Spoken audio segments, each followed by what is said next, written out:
يا أيها النبي إنا أرسلناك شاهدا ومبشرا ونذيرا। বিস্তীর্ণ সবুজ প্রান্তর, খোলা আকাশের নিচে ঘাসের উপর সারিবদ্ধভাবে বসে আছে একদল শিশু কিশোর। সবার হাতে পবিত্র কোরআন। সুললিত কণ্ঠে তারা একসঙ্গে তিলাওয়াত করছে। ইথিওপিয়ার এমন একটি মনোরম ও আধ্যাত্মিক দৃশ্য সম্প্রতি সামাজিক যোগাযোগ মাধ্যমে নেটিজেনদের হৃদয় জয় করে নিয়েছে।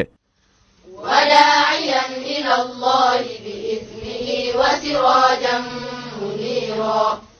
ভিডিওতে দেখা যায় ছোট ছোট ছেলেমেয়েরা অত্যন্ত মনোযোগের সঙ্গে খোলা মাঠে বসে কোরআন পাঠ করছেন। তাদের পরনে সাধারণ পোশাক ও মাথায় টুপি বা স্কার্ফ। তাদের সামনে দাঁড়িয়ে একজন শিক্ষক পুরো বিষয়টি তত্ত্বাবধান করছেন। যান্ত্রিক জীবনের বাইরে প্রকৃতির এমন সান্নিধ্যে বসে ধর্মীয় শিক্ষার এই দৃশ্যটি একদিকে যেমন প্রশান্তিদায়ক, তেমনি এটি ইথিওপিয়ার মুসলিম সম্প্রদায়ের গভীর ধর্মীয় অনুরাগের একটি সুন্দর প্রতিফলন।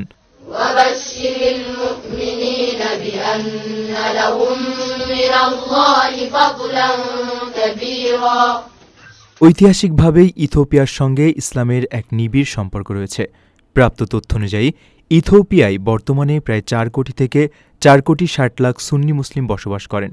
বিপুল এই মুসলিম জনগোষ্ঠীর শেকড় যে তাদের ধর্মীয় চেতনায় কতটা শক্তভাবে গেঁথে আছে, খোলা প্রান্তরে শিশুদের এই কোরআন তেলাওয়াতের দৃশ্যটি তারই প্রমাণ বহন করে। ولا تطع الكافرين والمنافقين ودع أذاهم وتوكل على الله।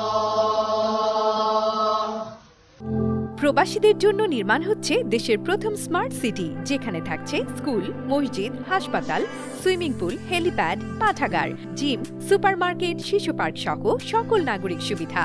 মাত্র 30 লাখ টাকা বিনিয়োগে মিলছে আকর্ষণীয় ফ্ল্যাট। প্লাটিনাম ইনভেস্টরদের জন্য ঢাকা বিমানবন্দরে ভিআইপি প্রোটোকল সুবিধা।